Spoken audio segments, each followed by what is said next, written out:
It is a great day to be alive in Pittsburgh, PA. As Kaboom just said before we started the show, it's way too early for this, earmuffs, kids.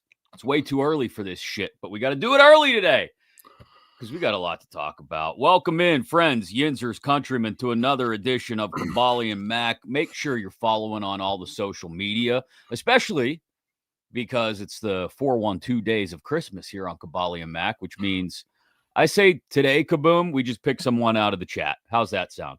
Somebody who comments on the show on YouTube or Facebook or X or wherever they're watching it. We pick somebody randomly out of the chat and hook them up with some 412 gear. Sound good?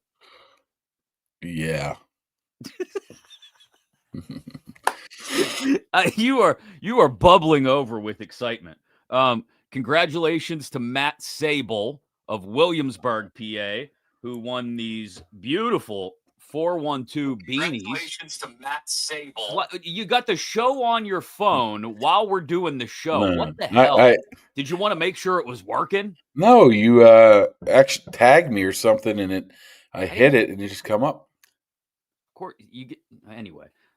Matt, these will be shipped out to you by the end of the week, my friend. Thanks a little for bit late, huh? interacting Could with have the used show. those today. Could have used those yesterday.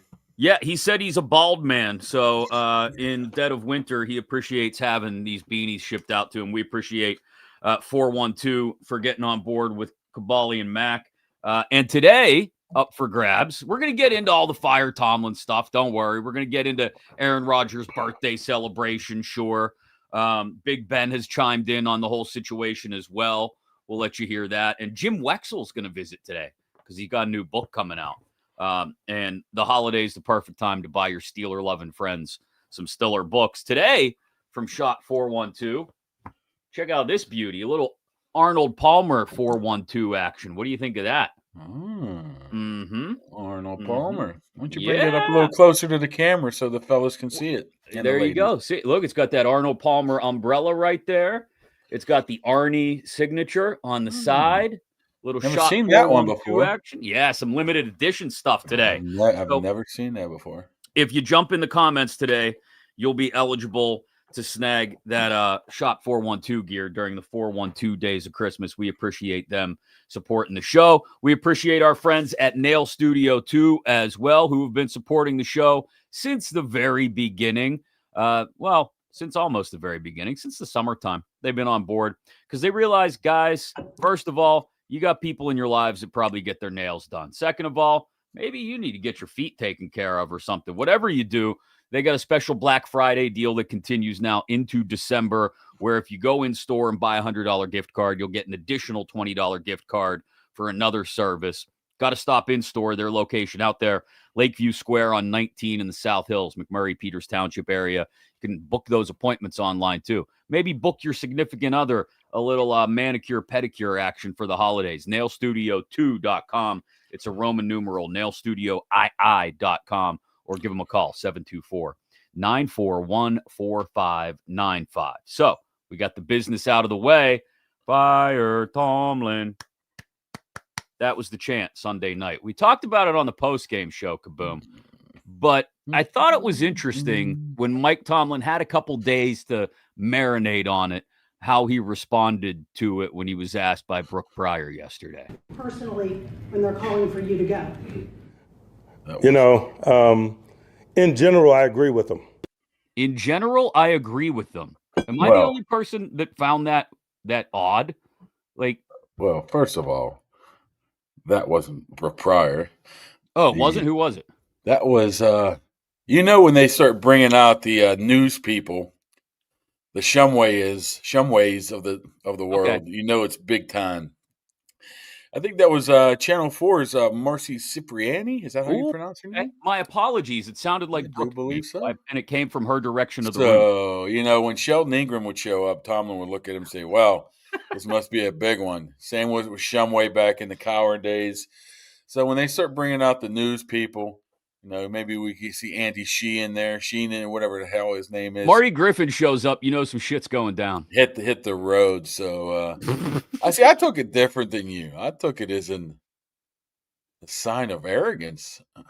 A lot of people jumped in the comments when I posted that yesterday and said the same thing. to me it was like Snickers. Yeah. I'll just say it this way. I don't really mean it because you fools think I'm actually going to get fired. I'll patronize you with, yeah, me too, man. That's the way I took it. Maybe he didn't mean it that way, but that's how it came off to me. Okay. Well, neither one of those two options is very good, I don't think. Like, if the first option is my perspective on it, like, yeah, I kind of got one foot out the door already. Maybe I agree with what they're saying about me. That's pretty bad. Like, that's the quiet quitting that people do at their jobs when they're like, yeah, you know what? I don't think this is right for me anymore. I'm going to show up for the next few weeks and see how things work out. But got my eyes outside the building. I mean, we're talking about a guy of, nearly 20 years on the job. He knows what to say. He's not saying that having some ulterior motive or anything like that. So I think he just probably answered it poorly, honestly. I don't think there's any underlying theme like, yeah, I should be fired. Yeah, I'm heading out the door. I mean, how do you answer a question? I mean, I'm not really backing him here, but if somebody said to you, hey, Chris Mack, do you think you should be fired? How do you answer that in front of the world? I'd probably say something like, I still think I'm the best man for the job. You would get hammered for that. You would get hammered for that if you're in his situation. Well, he's being hammered nonetheless because there are people like me who think it's a sign that maybe he's kind of quietly giving up on this thing. And then there's the opposite end of the spectrum, like your perspective, which is, no, I'm untouchable. I'm Teflon. Yeah, I should be fired. Okay. That's what it's come across as me. But, I mean, he had to know that something of that question was coming down the pike, so he was probably aware of it or probably versed in his head of what he wanted to say and how it wanted to come across. Maybe he just was taken back by where the message came from. Yeah, apologies to Marcy Cipriani of Who's this? What? Yeah. So you really think it was more of yeah, okay, that's nice. They can change that's how I viewed it. I mean, it doesn't mean that's what it meant. That's how right. But that's your perspective on it. That's your opinion. The smirk what got me. And I'll be honest, you're around him a whole hell of a lot more than most people. So you would understand his body language and his responses to things more than certainly someone who's never down there on a Tuesday. You still got that clip? Look at the smirk. Oh, the smirk is obvious. Yeah, I mean, that's what got me. The smirk. Boy, I'm really reading a lot. And they're calling for you to go. In general, I agree with them. I mean, look, the look on the face says it all to me. Like, yeah, okay. Yeah, sure. I need to go. Yeah, whatever you guys say. Okay. Well, maybe it was like I knew the question was coming, so here it is. I mean, we're sitting here parsing every word he says. We are. But, when he doesn't give us any other words, we got to parse something, right? Well, and when you're in the situation he's in, words are going to be parsed. When you admit that you're 6-6 and it's disappointing to be there and you've lost just as much as you've won this year, and he did elaborate further on that question, but I didn't think it really added any further context. He basically said, well, we understand we're in the business of sports entertainment, and part of being entertained for the fans is winning, and we're not winning right now. So that made a little bit more sense than the initial response of, yeah, I generally agree with them. It was just like, that's weird. That's odd. Even Ben Roethlisberger has jumped in to say maybe it's time. Talked about around here a lot. Maybe it's time. Maybe it's a clean house time. Maybe it is. Maybe it's time. And I like Coach Tomlin. I have a lot of respect for Coach Tomlin. But maybe it's best for him too. Sure. Maybe a fresh start for him is what's best. Whether that's in the pros, whether maybe go be Penn State's head coach. You know what he would do in Penn State? He'd probably go win national championships. Because he's a great recruiter. Man, he did that. He put that on Penn State, who can't find a head coach right now. You know what? Never say never, but never. There's not a booster out there with a big enough blank check to, right? I honestly don't like how this narrative is twisting towards now. Maybe this is best for Coach Tomlin to do it. all due respect, the hell with him. You should worry about the Steelers. I don't care a crap where he goes or what's best for him. What's best for the organization, the franchise. But we know, based on the way Art Rooney II handles this organization, that we talked about it post-game on Sunday night. Even if he finally decides that it's time to detach from Mike Tomlin, he's going to do it in a way that attempts to save face for everybody involved. He's going to attempt to set Mike up for a soft exit, so to speak. You're not going to walk into his office on a Monday and say, "You're fired," Vince McMahon style. No, but once again, I don't want him to be, I don't know, am I using this correctly? I don't want him to be viewed as a martyr. Am I using that right? Yeah, I guess you're on track. You're in the right ballpark. Like I said, if I'm Dan Rooney, if I'm Art Rooney too, I don't say, what's best for Mike here? Maybe Mike needs to step away for a little bit. The hell with this franchising, these millions and millions of dollars, millions and millions of fans, and billions of dollars worth of how much this organization's worth, and let's see what's best for him. No, I don't want to go down that route. No. But you do understand why that line of thinking is coming out. Understand that, but I wouldn't be surprised if what's best for him. I don't know if Mike and Ben talk all that often anymore, if at all. But I wouldn't be surprised if they have a conversation at some point, and Mike's like, you know what? Maybe it's best if I just get the hell out of here after this. Didn't Ben say something off color right before the Vikings game? After the Patriots game, maybe he said something that I don't think Tomlin took kindly to. Yes, I can't remember because I remember somebody in the locker room saying to me, "Hey, did you hear? I don't know if Tomlin was too thrilled with that. He was kind of short with him over in London or Ireland. I can't remember what exactly he said then.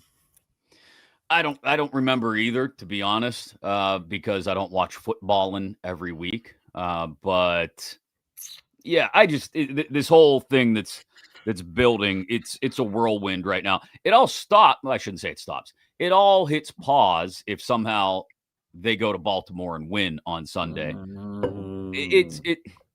It will slow the. Right now, the pot is on the front burner of the stove, boiling over. If they beat the Ravens, at the very least, the heat gets turned down just a little bit. Maybe not from fans, but I would think from all the other noise. Typically, you don't have the media outside of Pittsburgh jumping into this fray about firing Mike Tomlin. Now you've got enough voices outside of Pittsburgh jumping into the fray as well, which I think is another interesting dynamic to this, that other people are jumping in. Here's the thing, though. They end up winning a couple in a row here. All of a sudden, that might be counterproductive. See, Mike Tomlin hasn't lost his team. Mike Tomlin's still a good coach.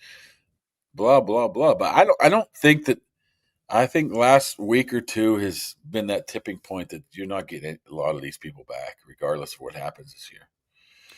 But they made up their mind. They're done. I don't care if you beat Baltimore by 50. I don't care if you follow that up and beat by Miami by 50. It might be, they might make the playoffs, but I think that's what it's going to be. I think you talk about losing the locker room. I think he's lost the freaking fan base. Do you think he's lost the room, though? Oh, that's a long. No, here's the thing. A healthy pause. I don't think so. I don't know honestly, I don't know what losing the room is. Really, I think when your message rings hollow and people don't pay attention to it anymore, when one of your captains goes out and takes a stupid personal foul because Josh Allen need him in the belly. No, he's just frustrated there. He probably shouldn't have said anything, but he was just frustrated. That's just frustration. I chalk that up to with Hayward. But what gets you? I don't think losing or the way you go about your business would lose a locker room. I think not playing Jaylen Warren not nearly enough, not playing Pat Freiermuth nearly enough. Maybe that all of a sudden, like, what is he doing here? Are they trying to make us win here? Are they making us look maybe something like that? Do they really know what they're doing with us? Yeah, yes. Absolutely. I think that's more than just saying I'm not listening to the message. Patrick Queen, who is really good friends with our buddy Trey Essex, is clearly been frustrated. He's mentioned communication issues, and there's things swirling about him complaining about defensive calls. So, I mean, it's quite possible there are guys in the room that are, especially ones that are relatively newer to the program, who have settled in and gone, man, this ain't what I expected. We saw that last year with Elliott and Queen. I mean, I don't know. I don't like to read anything that Aaron Rodgers says because I don't know what he's really thinking. But for him to casually say, yeah, those guys need to show up to some film sessions. Like, what? Yeah. These guys aren't showing up to film sessions? Well, you have to low key this into the public rather than the coach do something about it. Yeah, there was a special. I'm surprised that you surprised that didn't get as much play as it did. Well, I think with everything swirling around Tomlin, I don't want to say Rodgers has gone onto the back burner, but I think for a lot of fans, the ire only really gets magnified in one direction at a time. That's still another. But that's another dig at Tomlin, though, right? These guys aren't showing up to freaking film sessions. What the hell? Well, he also stood up for Tomlin post game when Chris Carter asked him. I mean, I swear to God, that is very good there. Where he was, it was like he was an actor. Sat the water bottle down. I know where you're going with this. We'll get into Rodgers and his impact on things because there was a special film session at his house apparently last night. I'll tell you one thing on Tuesday. Yeah, Monday. 2 days ago. Monday. I was down the south side. Okay. With the eye doctor, took the kid there, and I'm like, "Hey, you want to drive past the old Steelers facility?" Yeah. And I drove the kid past there, and it was a full house, like 4:30, which is kind of unusual. Well, probably should be. Well, that's very unusual for a Monday. So I'm like, wow, there's a lot of cars in this parking lot at 4:30. They probably all should be there on a Monday, given the way they've played the last couple of weeks. Thanks to our friends at Impact HVAC for supporting the show. Special on your furnace tune-up checkup right now as the snow's on the ground and it's cold out for the rest of the winter. We're in our 4 months of darkness period here in Western PA. Get the furnace checked out. They'll do it at half the cost, $39.99 instead of $79.99. If you donate a new article of kids' clothing or a children's toy that they'll get to the Foster Love Project, families with foster children. Schedule that furnace tune-up or any service or repair you need right now at Impact HVAC PGH on Facebook or give them a call directly, 412-297-1852. As mentioned, we'll get to Rodgers again in just a couple of minutes. Slay out, Thielen in, but we got a special guest. Let's bring him in. Our good friend, longtime Steelers reporter and author Jim Wexell here on Kaboly+Mack. Jim, you look good. How are you, my friend? Good, guys. Listening to your show, very interesting. Very well done. I like how, Jimmy, I never thought you would be a ring light type of guy, and you just turned it on. How about that? What do you mean a ring? You know, it makes your face glow. Yeah, I'm trying to turn it down. Too much glow here. There you go. Yeah. Spot on. I didn't take you for a ring light guy. Complexions. I didn't take you for a ring light guy. All right, let's go with the. So what do you make of all, Jim? You've been around this team for years, man. As Kaboom has as well. Decades. But you go back before Kaboom's time and my time. Yeah. You remember what it was like. This team has never fired a head coach, but they have sort of gently, not so gently, I guess, pushed a legendary head coach out the door before. It's been almost 35 years, but we talked about it on Sunday night. I said, what if it gets to a point where Art doesn't want to necessarily pull the Vince McMahon, Donald Trump move and say, you're fired or whatever nonsense. We know Art Rooney's not going to do that. What if he simply just makes it uncomfortable for Mike going into this offseason and says, your whole staff's gone and you're not in charge of firing the new ones? Is that sort of an end around for Rooney to making a move or making it very uncomfortable for Mike? It wouldn't be surprising, would it? No.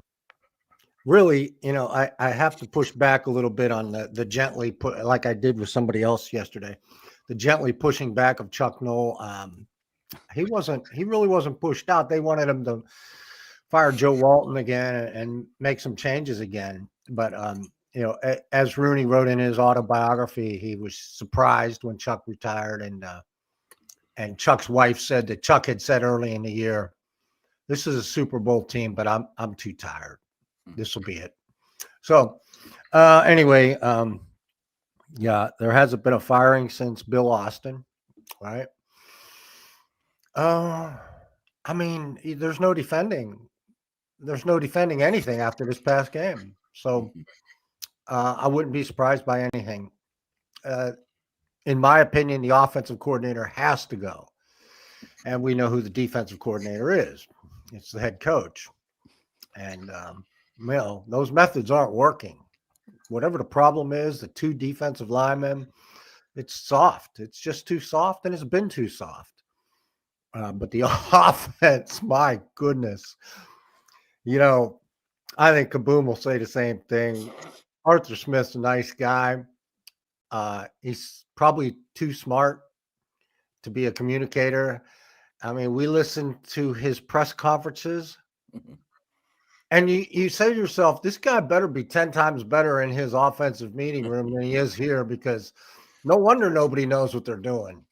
I haven't heard any complaints about Arthur Smith's communication, except when he leaves press conferences and we all look at each other and say, did anybody get a sentence we could use here? The guy's not a great communicator, at least with us. I mean, is he self-correcting? Is he worried about giving information to us? I don't know, but man, that offense looked like poor communication from the head guy. That offense let's see, I started covering in 95. So I've been through 99, been through 2003. I don't remember a worse game, especially offensively. And I got to give the defense a little bit of a pass. What was the time of possession, Mark? 42 to 18. Yeah, 42 to 18. Yeah. I mean, yeah, and he tried hinting that Patrick Queen was kind of a excuse. And I think Patrick's better than most of the fans do.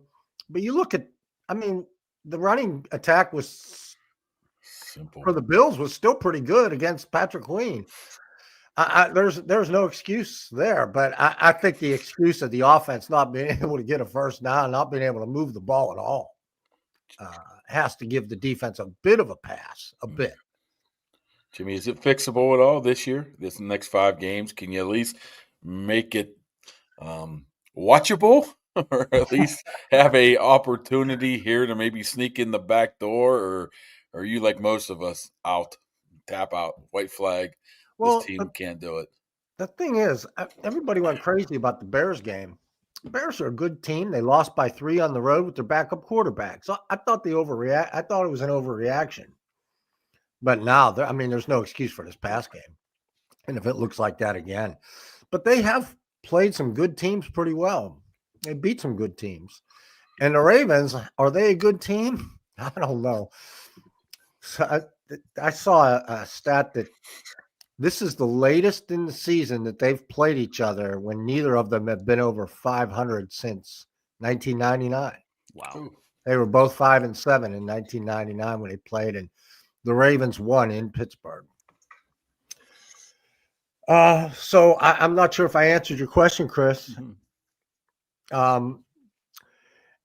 Art, people seem to look at him as not caring, only caring about the bottom line, and I have to disagree.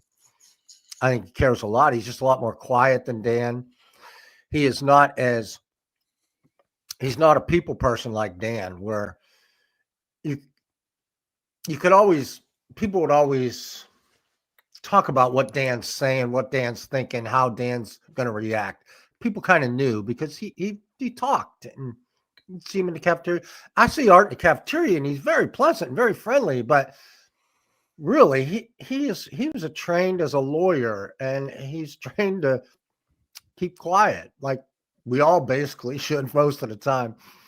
And he's a professional, but it doesn't mean he doesn't care. Now, boy, it's going to take a lot for him to do that.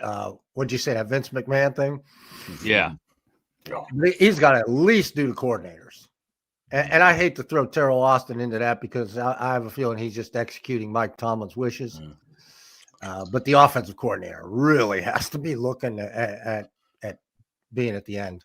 I think he has another year in this deal, though, so that would have to be something unusual to get rid of him a year early. I would think. I think Art could muster up enough to do that. Yeah, I just and Kaboom asked about the last 5 games too, Jim. Like I said before you jumped on, I think they could go to Baltimore and win because, like you said, what the hell are the Ravens right now too? They're both 6-6 teams that are having trouble in a lot of different areas, especially on offense, and that's the case in Baltimore as well. So they could go into Baltimore and they could win. And I think maybe that turns it down from a rolling boil to maybe a slow simmer as far as Mike Tomlin goes, outside of the fan base. The fan base is out on Mike Tomlin, and we know that. But I don't know, just in the last 5 games, short of this team going on like a 2005 style run where they win their last 5 games and go on a roll in the playoffs, I don't know if you're pulling people back under the Mike Tomlin tent who are Steelers fans right now and saying, okay, well, all right, I guess he gets another year. Like it's fans are out and fans are talking about, look, Packers fans invading Heinz Field is one thing, but fans are talking about, I'm not going, I'm selling my seats and all this stuff. And that's been a pattern we've seen a little bit more prevalent over the last decade or so. Because if you can pay for your season tickets with, selling a couple of primetime games when you don't want to hang out on the North Shore till midnight, that just makes sense.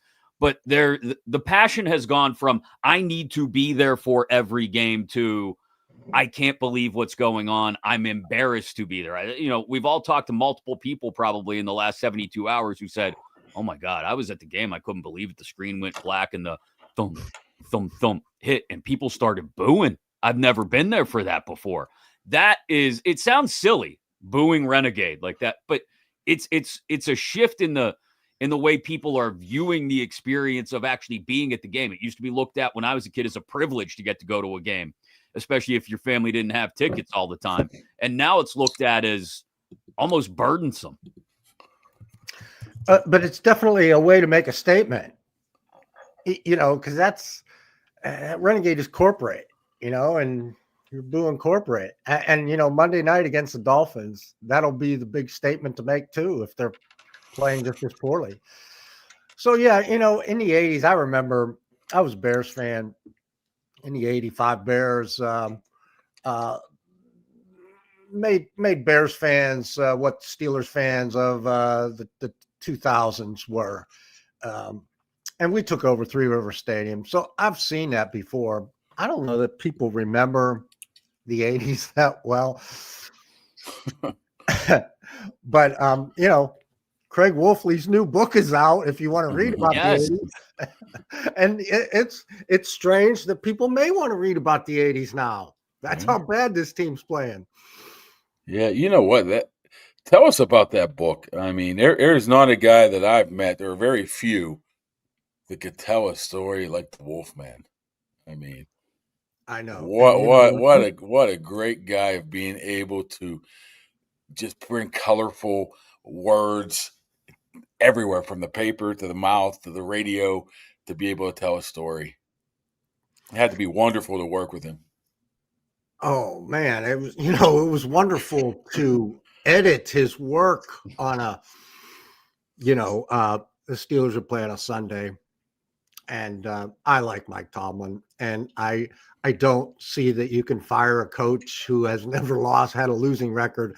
And even if he wins this division, as you're saying, Chris, you're not bringing the fans back.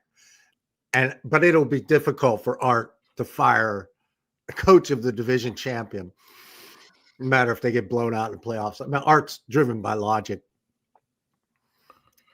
But you would have to criticize to a degree on Sunday night, Monday morning when I would write, and then it would come Wolfley's column.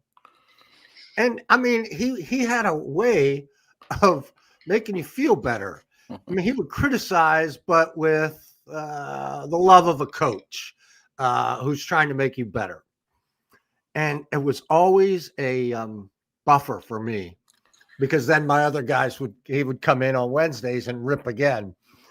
But Wolf made it easy. And you're right, Mark, the way he put things, I think we took for granted at the time. And now with this book, some of his stories, I tell the other story about Jack Ham. I've told that on enough radio shows, things like that. But there's another story. I don't know if you remember how afraid of lightning Craig was. You remember that, Mark? We waited out a couple storms. Didn't he have a family member struck twice or something like that? If I recall this story. Well, maybe struck twice, but there were 4 family members. That's what it is. And his dad, Ron Wolfley, got knocked off his feet. Wasn't hurt, but he was a milkman, and the milk cans got struck. And then apparently one of his uncles was killed by lightning. A sister was knocked on her keister by lightning. Hit her umbrella was hit. There were 4 family members. So Craig, Ron Wolfley told Craig, about all the family members. And so Craig grew up frightened to death of it. So anyway, they're in Cincinnati, and the Steelers are winning easily. And they're down to the kneel downs, and the storm's rolling in. And Wolf goes up to the ref and points to the clouds and the thunder. They had no lightning yet. And they're ready to kneel down. And Wolf says, "Hey, can we just get out of here?" And he writes, "The ref gave me a sanctimonious, smug look of someone who didn't know Ron Wolfley." and so they had to kneel down, went back in the huddle, came back out, and then there was some lightning. And Wolf said he got real close to the ref and said, there were four of my family members have been hit by lightning, and it's in my DNA. Will you get us out of here? And the ref, he said he still had that smug look, and Wolf said, "Do you want me to hug you?" "Get away from me." And Wolf said they got the final kneel down and ran off the field, and nobody got hurt. And but anyhow, stories like that, his plan of blocking Jack Ham at one of the first practices. Wolf was a rookie in 1980, and he was looking across at all these Hall of Famers in practice. And he said, Jack Ham, if you looked at the gray in his beard, you'd think you could even make a name for yourself. And here I'm being the call is for me to pull over to Jack Ham's side. And here's my chance to lay out a Hall of Famer and impress everybody. And he says the snap was made, and I'm pulling, and I'm looking at the 6 hole. And where's Jack Ham? He's supposed to be there. He's not there. All of a sudden, Wolf gets knocked on his ass, and he looks up. It's Jack Ham smiling at him. And where did he come from? How did this happen? How does a guy that old beat me? So those stories on and on and on it went. They're short stories, and they go from his first game. He went to the Rock Pile, a War Memorial Stadium in Buffalo, and he grew up in Buffalo. And one of his buddies was Jim Burt, if you remember, the nose tackle for the Giants when the Lawrence Taylor Giants. And Syracuse. Not too much of that. I would actually have liked more of that, but it's all Steelers. He's a Steelers lifer, and stories for all the way up through Roethlisberger. Interviewing Roethlisberger on the field before the Colts game when he made the big tackle, and all the noise and how it had been piped in during the regular season, and they had been busted doing it. And he was talking to Ben, and then of course Ben made the big tackle that game, and Marquise Pouncey stories and all kind of things like that. Stories about his family. And Wolf died. He died the day this manuscript was due. Wow. And he had it all in. He had it in early. I mean, he got sick. He was diagnosed 20 days before he died. Cancer took him quick. And it makes you wonder about about God and destiny, and this book was supposed to have been done, and his stories were supposed to have been told, and then he passed the day the manuscript was due. We just had some things we had to do, and Faith, his widow, and I, and Ronnie, his brother, and his son Kyle, and we all it made it a family thing. You know, we had plans of Rocky Blyer, John Kolb, things like that as forwards and afterwards, but we and those guys agreed with us later that let's make this a family deal and make it precious. And I think we did. And it's not all about the 80s, but I do make that joke that it is time to read about the 80s. Yeah. I think you're right. Because like, if you're under the age of like 35 or 40, you don't remember those years. I remember those years because when I first started watching football, and Mark and I are around the same age. So, you know, the biggest moment around the Steelers and say like the mid to late 80s was like when the cops would drive around your neighborhood and hand out those free football cards. And you'd look at them and you go, oh, did I get Mike Merriweather? Did I get Walter Abercrombie? And those were the big names, you know, other than whoever the quarterback happened to be that year, Malone, Brister. And so those were, you know, I remember in particular, this is early 90s, but those back-to-back opening thumpings by the Browns and the Bengals in 91, I think it was. And just thinking, man, I've grown up as a kid. I was 11, 12 years old at the time. I've grown up as a kid hearing from everyone in my family about the Super Steelers and how, you know, dominant they were. And you'd watch the NFL films, highlights of the Super Bowls and everything that had happened right before you were born, if you were like Mark or I, and you go, where the hell are these Super Steelers? And so if you're under the age of, like I said, 35, 40 years old, you don't remember the dark days of, say, the mid 83, 84, all the way up through 90-ish. Well, the thing about those dark days, you know, 88, they were 2-10. Everybody was calling for Chuck Noll. I mean, it wasn't like it is today with the internet and the social media, but they had their ways of getting to you. And I remember my boss was a big Chuck Noll guy, and he just couldn't let it go of what he did. And he took abuse. He took abuse from other writers. But they were 2-10, and then they won 3 of their final 4. And Dermontti Dawson was a key to that. He had just come back and played right guard. So it's hard to believe a right guard could be a key to your strong finish, but there was hope. And then they started 89. It was 89, Chris, where they started with those 2 games. 51, was it 51-0 and 46-10 or something to the Browns and Bengals. And then that year they almost went to the AFC Championship game. So that's where the difference is. Those were dark days, and Chuck Noll was still doing his things, and he was infuriating the fan base. But man, he'd put it together, and they'd surprise you, shock you in the playoffs. That 89 team, they almost beat Denver, and then would have went to the AFC Championship game. Then they had upset the Oilers first, and then just about almost beat the Broncos in Denver. They had their moments, and then 91, and they started putting some players together. They started putting a base together and left a nice base for Cowher in 92. The horrible move, and fans have a way. It's one saving grace for Arthur Smith is that fans and media ran Tom Moore out of town in 89 and begat Joe Walton. Who was just horrible.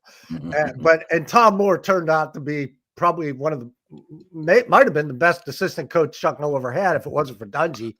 You know, Dungy was demoted and he was rushed out of town too by even the front office. There were a lot of leaks. It was like Dungy sensed that the front office wasn't behind him, and then Chuck was forced to demote him, and then Dungy instead quit and became a coordinator and became a great head coach. So the 80s weren't that bleak, as bleak as it is now, even though they're in first place. Right. Yeah, they won the AFC title game in 84, right? With Mark Malone. Yeah, I mean, we can make excuses for the quarterbacks. Man, Mark Malone. How do you get a quarterback, Jim? How does this team get a quarterback? A franchiser.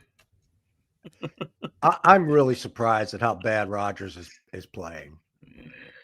So I thought he would help, but he just and I thought early in the year, he just needs some time to get that old arm cranked before he starts completing some deep balls. He's not even close on the deep balls.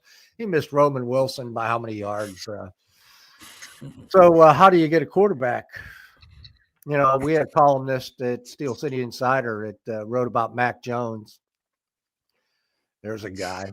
A guy. I don't know. I like the Oregon kid, and each week the Steelers are plummeting. What are they? 13th right now? It's a good question. I should look that draft up. Yeah, everybody's about even. So 14. maybe a 6-10 record gets you a top 10 pick this year, top 8, because everybody's about. I don't know. I don't know if these are the quarterbacks, Mark. I hope they don't reach just because it was supposed to be a great quarterback class, and Omar has the weaponry to move up, and Omar told us he wants a quarterback. And, that's why he didn't trade for Jacoby Myers. So I hope they don't reach. And if they get a top 10 pick, it's just got to be a great player. It may need to be a left tackle, may need to be a right tackle. If you move Fontano over. I don't know if you've heard, Mark, anything about Broderick Jones's the specifics. I haven't. I mean, are you gonna pick up his option next year? Now, probably not, right? Well, not now, not with the injury. But you had to start considering it the way he was playing the last 2 games. You had to contemplate it. Yeah, but not now. It's just so. I mean, inside linebacker. I mean, they could use a number of positions. I do like what they have at corner now. All of a sudden, they have 4 corners. Wow! Except the Darius Slay debacle, huh? Yeah, I mean, it was looking for a while like they're going to have to draft a first-round corner, but Eccles is 1 of 4, Pierre's 1 of 4, and Porter, and it looks like Asante Samuel can be your starter over there. Yeah, I mean, there's not. You mentioned inside linebacker, maybe another offensive lineman, a linchpin tackle that you could rely on for a long time, given what Broderick Jones has or hasn't been. But really, there's level guard. Yeah, and wide receiver, obviously. I mean, they brought in Adam Thielen. Yeah, I mean, there are spots they could go. Quarterback, running back, offensive line, coaching. What else do they need? Owner. Is that it? Yeah, coach. Your first place Steelers. Yeah. It's your first place Steelers that might end up winning the division and have a home playoff game. Which is which we all know is probably how this thing ends up now that everybody's so pissed off, right? That's probably how this thing goes at this rate. I don't know. I don't know about you, Jim. I got that different feeling of, man, this is a team I've never seen before, as in how they perform. It just seems like, especially in that second half against Buffalo, seemed like that white flag was out to me, man. Yeah. Somebody asked me, can they beat the Ravens? I'm like, well, they beat Indianapolis, they beat New England, they played Chicago tough, but I can't pick them against the Ravens. I haven't seen the Ravens. I don't know how bad they are. I hear they're really bad. They can't be this bad.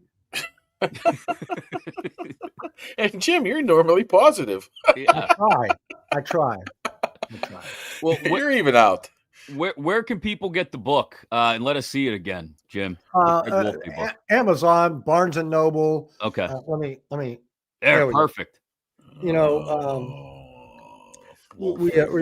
Blyer has a blurb at the top. Rocky checks in. Everybody's a Wolfie guy. He did play in the 80s, but he represented hardcore old school Steelers. They could really use a guard of his caliber. He was an excellent guard. Do you remember him, Kaboom? Oh yeah. I had him in my old vibrating football game. You ever remember that thing? I had number 73 there. I always told him about that as well. I said, Wolf, you were my offensive line when I played the vibrating football game. I don't think he understood what I was talking about. Did you know that he went to high school with the great Lex Luger, too, of wrestling fame? I didn't.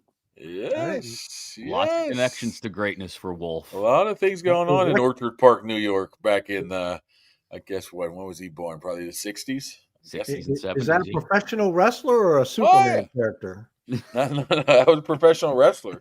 Okay. He's he played I believe he played football with him. One of my favorite stories, Jim, I don't know, I'm sure you heard this one about Wolf real quick, is when I think he had some knee problems. He was in the training room.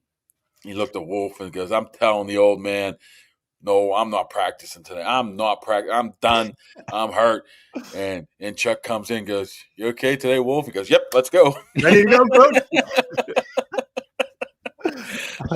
Tunch always told that story, which I thought was hilarious.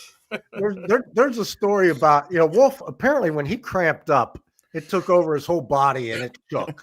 And he could feel it coming. So he really tried to stay hydrated to fight it off. Well, one day he couldn't, and his whole body was shaking, and they couldn't wait an ambulance had already taken one of the players, so there was no ambulance available. So Dan Rooney Jr. stepped up, and he said, "Come on, Wolf, get in. I know a shortcut." And Wolf's in the back of, I think it was a van, and Wolf's in the back, just didn't know where they were, and all of a sudden they were stuck in a cornfield around St. Vincent College. That'll get you hydrated. Dan Rooney Jr. shortcut. Yeah. That's hilarious. Miss him. Thanks for coming on today, Jim. We appreciate it. We want people to go check out the book. It's the holiday season, so perfect reading for one of your Steelers fans, family members, or friends. This new book, If These Walls Could Talk, the story of Craig Wolfley. And I can't wait to read it. Can't wait to hopefully it's underneath the Christmas tree from somebody who's paying attention. And like you said, a look back on a time when Wolf was playing anyway, when it felt pretty bleak at times as a Steelers fan. But to your point, they would turn it around every once in a while and give you hope. And I think that's what a lot of Steeler fans need to be reminded of, us included, is, hey, even when it seems darkest, this is still a franchise that somehow manages to get it pointed in the right direction. And we can only hope that they're going to find that way again in the last 5 weeks this year, and if not, in the offseason. Yeah. Well, I tell you, Chuck Noll, he brings Chuck Noll to life. And in Chuck Noll's bad years, when he would whip a 2-10 team into shape, and then by next year get him on the doorstep of the AFC Championship game, you really get a feel for superior coaching. And Chuck Noll's legend. Even when times were bad, he was still a great coach. Wex, we appreciate it, man. Thanks again for the time. Yeah. We hope you enjoy the holidays, you and yours. Go buy that book. Yeah, and we can't wait to check out the book, man. Thanks again. Thanks for having me, fellas. Right, see Jimmy. you in the locker room, Mark. All right, we'll see you down there, buddy. All right, man. Absolutely. Jim Wexell, great new Craig Wolfley book out now. You can go check it out, If These Walls Could Talk. There's half the people that know Craig Wolfley from playing, but there's a whole nother generation that knows him from his sidelines, his commentary, and everything else on TV. And so it spans a big part of the fandom's age. I mean, everybody from probably, not newborn, but 12-year-old to 75-year-old knows Craig Wolfley. Yeah. And again, if you grew up watching the Steelers in the 80s like we did, you remember when it was Wolf and Tunch on the line together. Mm-hmm. And then, they started to bring in some of the younger guys who, like Wex mentioned, Dermontti Dawson was young at the time, but became another one of those long line of centers in Steelers history that ended up being great. But I remember when Wolf and Tunch both left, right? I think they both went to Green Bay at the same time, didn't they? Wolf went to Minnesota. Minnesota? I don't think he was too pleased with that decision of his.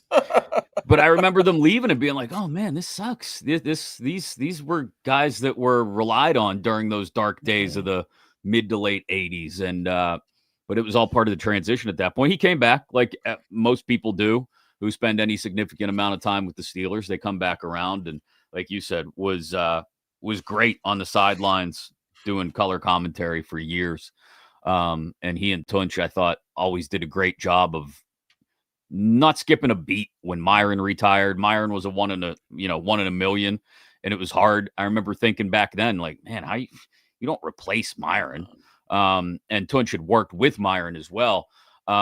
but it was those guys created a whole personality of their own around the broadcast that I thought was great when they were doing it together. Last time I talked to Wolf, or last time I remember, was at the playoff game in Baltimore this past year. And they changed the press box in Baltimore. It's garbage. It's like really tight. People bumping into each other. And Wolf's just pacing back and forth. I'm like, Wolf, what the hell's going on? Because I need my coffee. The coffee machine's broke. He keeps going up to all these people. I need some coffee. Where can I get some coffee at? They finally had to go get like one of those big vats and fill it up with coffee just so Wolf could have his pregame coffee. He was the best. He was really hyper because he didn't have his pregame coffee. Just the absolute best. Such a nice dude, too, when you'd run into him. So go check out Jim Wexell's book on Craig Wolfley. It's out now on Amazon and wherever you get your stuff for the holidays. Get it for someone who doesn't maybe know about those days of the 80s. The Steeler book, man. Throw it in the stocking. Absolutely. Perfect. Absolutely perfect. Thanks to our good friends at Higgins Professional Painting for supporting the show. Go get that estimate done today. You want some inside work done, some exterior work might be a little difficult given the weather, but they get it done. The drywall repair, the painting, the color consultation, all of it. They've been doing it for years, 4 decades. The Higgins family has been getting it done in Pittsburgh, locally owned, family-run business, higginsprofessional.com. Give them a call, 412-344-0480. They'll come out and get the work done for you and do a fantastic job. Tomorrow, Mac. What? They hooked me up with a color consultant. Who's going to come in here tomorrow and tell me what color to paint this. What are you going to do? What are you thinking? Whatever she says, because I have no clue. So they set it all up. I mean, I didn't have to do anything. So I know the great Phil had his house done this past weekend. So everybody's getting getting on the Higgins train, just like Archie's. I drove past there the other day. Archie wasn't open. I see Archie's at the bottom there. And I'm like, if Archie's was open, I'd stop in. As I drive by, Archie's like sitting in the front booth, lights out, just like probably doing his getting Instagram. Work done. His Instagram and his and I drove. I'm like, if I'd known that, I would have stopped. Got the kids some wings. Before we get into Rodgers in a second, real quick, the roster moves. Darius Slay released, Adam Thielen signed. These feel like, and it's nothing against Adam Thielen. 5 years ago, it'd be great to have Adam Thielen. Thielen was good last year at the end of the season when he they decided not to. I don't know. I tweeted something like this yesterday. They were really interested in Thielen last year at the trade deadline. They could have had him, but he was just coming off that hamstring injury, and they were worried that might not, might pop up again. So they passed on him. So they've been interested in him. So that doesn't make that's not surprising. I mean, I don't think it happened in Minnesota. I mean, and when Justin Jefferson's not getting any balls, right? When Jordan Addison's not getting any balls, so that's a quarterback problem in Minnesota. What's it going to hurt at this point? That's the bigger one is Slay. I mean, first of all, Slay, are you like watching your own tape? I mean, you want to go play somewhere else? I mean, you just got beat out by James Pierre because you weren't very good here, and now you want out? It's not a good look for the old big play Slay, I think. Well, I mean, he wasn't that dude this year at all. I mean, which is another argument in itself. Why did they think he was that dude? Well, I mean, look, the drop off happens for corners real quick, and when it happens, it's bad. And I think that's what we saw from Slay. I mean, it was a calculated risk, maybe, going after an aging corner, and it didn't pay off. Like that's. 1 year deal, you can dump him at any time, and that's probably. I mean, we rip on a lot of people are ripping on Omar now, but he set this up as you can get out of this, man. I mean, Slay, Gainwell, all those guys. I mean, this roster could be turned over really quick in a year, and I assume it will be. Yeah, I think the one thing, and you're right, people want to hammer Omar, and I even think, Slay and Thielen, like this field, all these older guys shuttling in and out, Samuel, MVS. It feels very piratey, where you're bringing in all these veterans on these short-term deals, reclamation projects. I will give Omar credit for this. When things have not worked this year, he has, I think, been pretty quick to try his damnedest to do whatever he could to try and fix those problems. Like I said, signing Samuel, adding MVS to the practice squad. Now, once those guys get added, it's no longer on Omar, I don't think, whether they actually get thrown into the lineup or not. That's up to the coaching staff to get them might be folded up to the coaching staff of who he's going after, too. Yeah. You think Omar says, I think we should get X, Y, and Z? I don't think it happens that way. Omar will be like, hey, I could get this guy. Do you want him? If he says no, what's Omar going to say? No, I want him. No, it's still at the top. It's still at the top of old Michael Tomlin. You had to drop the middle name in? Yeah. So, I mean, honestly, it is. I mean, it's still everything funnels to him. You might say there's somebody above him. Yeah. But when the owner gives a guy of 20 years full run of the organization, basically, he's responsible. Oh, I don't disagree. I think that's part of the point that I'm making, that like Omar is doing his damnedest to go out and get guys who who might fit, who he hopes, based on what Michael Tomlin is telling him, could be a fit. And so, Adam Thielen wants to play football. That's why he's coming to Pittsburgh, because he's going to get an opportunity to play right away. I don't know if that'll result in anything or not, but he's going to play right away. What's it going to harm? That's the way I look at it. What is it going to harm to bring him in right now? And I don't think it harms anything whatsoever. Give him a shot. Who knows? Yeah. He might be better than what you have. He might be a bum. And what do you lose from it? You don't lose anything from it.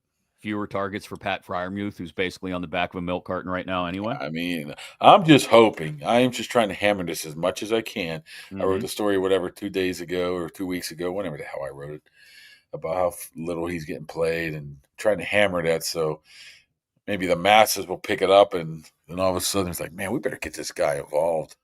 I don't understand why he wouldn't be involved in the first place. Like, it shouldn't take you writing the story and putting the numbers out there for them to realize that Pat's not on the field enough, when you've got one guy basically in this offense who can effectively work the middle of the field. Yeah, I mean, our friend Ray Fittipaldo said they don't want him to play against man coverage. I mean, I haven't really snooped around that much to be able to somebody tell me that. I'm sure it's potentially true, but how do you know if a team's going to play man until you're out there? Until you snap the ball. Right. I guess, I mean, what they're most noted for. But still, I mean, I can understand if it was you're putting up gaudy numbers, but you're not. No. So try something else, like this guy. This guy who you're paying as a top 10 tight end. Try him. I mean, it's not like he all of a sudden sucked in a year. No. I mean, he had 500 pass routes run last year. He's on pace for about 230 this year. What does that tell you? The mismanagement. That's what it tells me. I mean, he has to be frustrated as hell. No, but he won't let on to that fact. He has to be. I mean, wouldn't you? I'm frustrated for him. So, yeah, I'm sure he's frustrated. Thanks to the Dan Heck team for supporting the show as well. You need to buy or sell a home in the Pittsburgh area. They'll help you get it done stress-free. Go to heckteamhomes.com. You can check out listings there as well. HAECK, heckteamhomes.com. You're looking to move, buy or sell a home in the Pittsburgh area. They're the people to take care of you. The Dan Heck team, heckteamhomes.com, HAECK. We appreciate Dan and the team supporting the show. Aaron Rodgers supposedly had all the offensive skill guys over for a little birthday film session last night. Here's my question. How's that even happen? Hey, let's go celebrate my birthday at my house? I don't think the birthday thing was probably part of his idea. I think that probably got It just foisted on happened to him. be a off day on Tuesday. Ben Skoranek just happened to show up with an ice cream cake and say, "Hey, you're 42 now, old man. And Happy birthday." John, who never showed up. don't put that out there unless we Oh, know that. I never even heard this, so I haven't been paying attention. So yeah, it was reported that there was a whole bunch of people that showed up to Rodgers' house to watch film together last night. And after the way he reacted to Jonnu running the wrong route, which has been diagnosed and carved up on social media over the last 72 hours to a great extent, I think initially a lot of people went, I can't believe Rodgers would throw Jonnu under the bus like that. And now I think when you hear when you stop to think about, okay, maybe guys aren't getting together to watch film the way Rodgers wants or the way the team wants them to. Maybe guys are missing meetings. We don't know. We're not there in the meeting rooms. I think there's a valuable question here about part of the reason they brought Aaron Rodgers in was to be that veteran leadership that they haven't had at quarterback really for the last, 5 years? You can say what you want about Russell Wilson, but I don't know how much people bought into that. They brought him in for that reason. So this is where that accountability factor comes in. And I don't have a problem with Aaron Rodgers necessarily. You know, a lot of people are going to compare it to when he threw Mike Williams under the bus last year in New York. But I don't look at it the same. I look at it as a guy who's a part of a failing offense right now.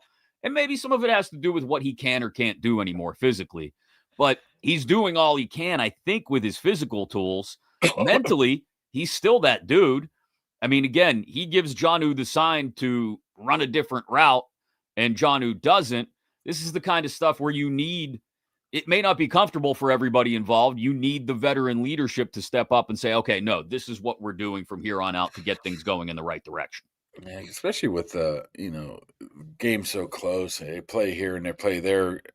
Ultimately, decides the outcome of the game. So I just wonder how Jonnu did take that.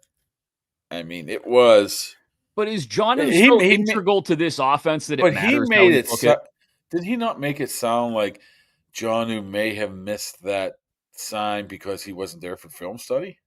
I mean, I'm probably taking a lot of liberties here and thinking that. I mean, I think we're adding up 2 and 2 and maybe getting 4.5 there, but I don't think it's totally off that those two things could be tied together. I think more than likely he looked at Jonnu, gave him the sign, and Jonnu didn't see it for whatever reason.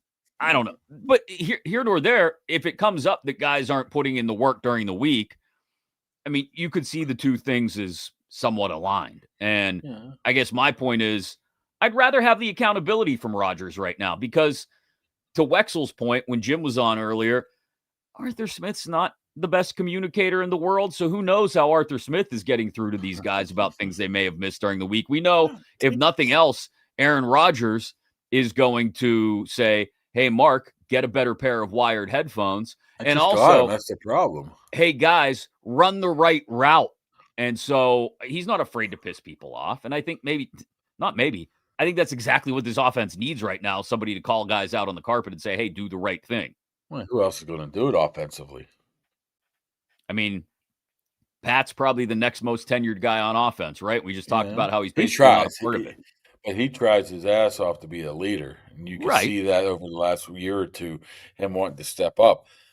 But he has to probably feel a little bit weird, like, I can't even get on the field. And I'm trying to tell these guys what to do type of situation. I mean, anybody on the offensive line, I guess you look at Sayamalu, but his communication skills are up there with Artie Smith. There is none. Who else you got, That's it. So you have, Jaylen Warren isn't the guy that's going to go to bat. DK Metcalf seems like he's more interested in fighting with the guy across from him than anything else. So, it's by default, but I think Rodgers is fine. I mean, if there's one guy that I look on this offense or, even on the team is saying, that's what a Steeler should be, I think it's Aaron Rodgers. I think he's an old school Steeler type of player. From the preparation standpoint and from, again, the mental aspect, physically, I don't know if he can do anything close to what he was able to do. I mean, we're really seeing, I think, the physical deterioration of Aaron Rodgers. It doesn't help when he gets the hell beat out of him back there. Yeah, plus, they're not using arguably two of his top three weapons in Warren and Freiermuth to their extent, and they're taking away Metcalf. I mean, there's only so much you can do. Then you add on to that he is 42. I mean, he's probably thinking, damn, who am I going to throw this to? Damn. And how am I going to get it to them? Because my arm doesn't do what I want it to do anymore. I think it's good enough. I mean, a lot of times the arm is overrated. Malik Willis once, during the combine, did the old 360 whirly bird and threw the ball 90 yards down the field. Okay, great. But he couldn't, decipher a simple zone from a man defense, right? So I think arm strength and stuff like that's very overrated. I don't think it's just arm strength. I think all of the physical stuff folds in on top of each other. The fear of getting hit, the uncomfortability in the pocket, and then that affects your ability to get the ball downfield in an accurate way. I think we're seeing all that fold in on top of itself with Rodgers' physical performance. Again, his mental performance, still on point. His ability to lead, I think, still on point, as we've seen in the last week. But it's the physical part that I worry about, especially with still broken bones in his left wrist. That's not going to change anytime soon. Thanks to Arch for supporting the show. You mentioned him earlier. Stop down to Archie's on Carson, Pittsburgh's best place for food, drinks, and sports. 80-cent wing nights, Monday through Thursday night. So, yeah, that includes tonight. Get on down there. Best place to watch the games if you're not actually at the games. Great sandwiches, burgers, flatbread pizzas, too. And, of course, I should say, ice cold iron and IC light, always on tap. Get on down to Archie's on Carson, our favorite place for wings and sports. And what else do you need in life but wings and sports? Beer. All right.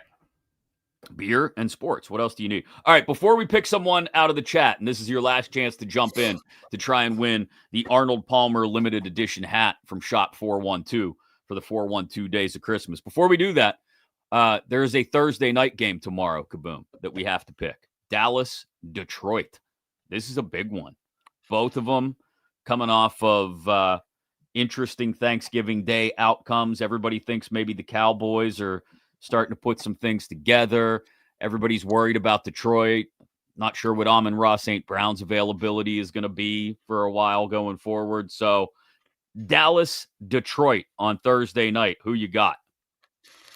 Well, considering you read that, Mac? Can you read it? Yeah, NFL picks champion 22-23 in the country, buddy.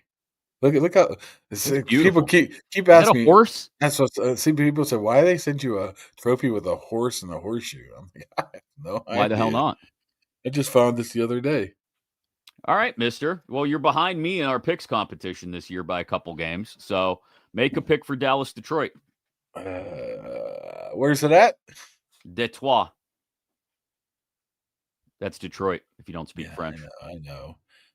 I'm still a big Detroit fan. Give me the Lions on this one, even though the Cowboys are surprising me more and more by the day. It seems like Jerry Jones might get the last laugh in this whole thing afterwards, huh? You might make the playoffs, get rid of Mike, and get a bunch of picks and pump the brakes on the playoff stuff there, bud. Wow. The Eagles are just so great. I didn't say the Eagles were great. Their offense. Your buddy Jackson Dart, Mr. Future MVP, is like 2-6. Well, look at what he's got around him. In fairness. Now we care what's around him. No, you always care what's around your quarterback. Obviously, you are still fudging the records. I am not fudging anything. The Cowboys, by the way, have an 18% chance to make the playoffs. So they would have to start a hell of a run to get in. Then the Steelers have like a 90% chance of making the playoffs before the Cincinnati game. I just realized how off-center this thing is. Yeah, you got to get that fixed. All right, I'm going to go with Detroit wait. Just because I think Jahmyr Gibbs is going to have a huge game. So tighten it up a little bit. Fix up your plastic picks trophy. What a piece of shit. All right, that's going to do it for today. We'll be back on Friday with a full preview of the Steelers-Ravens matchup. In the meantime, make sure you're following on social media. Let's give somebody – I'm going to scroll through all the comments and just pick somebody at random. Why don't I get the pick? Do you want to pick? Go ahead. You do it. Come on. We're up against it here. I got to go on Baltimore radio in a second. Since the golf hat, the first person that makes tells me who the best golfer in the world is right now. Who is it? Let's see who it is. What do you want from people? Somebody comment who the best golfer in the world is right now. Does it have to be a right answer? There you go. Shraz won. Shraz 45 says Scotty Scheffler. There you go. He won. We'll give it to Shraz. There you go. Shraz, you got to get a hold of us on social media. Send us a message, and we'll get you this Shot 412 limited edition. Look at that. Custom Arnold Palmer hat. We'll get it shipped out to you just in time for the holidays during the 412 days of Christmas. Shraz on the boat. See how that worked? Now we got a golf fan, a commenter. Look at Somebody can appreciate it. That was a good job by you. Shraz 45. Reach out to us on social media. We'll get you hooked up. And we'll be back on Friday. Sound good, Kaboom? Who'd you pick again? Detroit. I picked Detroit. Both of us. Why do you have to go on Baltimore radio? Because they asked me to go on. Are you going to drop the podcast name or no? Of course. All right. Come on. I'm not an amateur. All right. We'll see you again on Friday.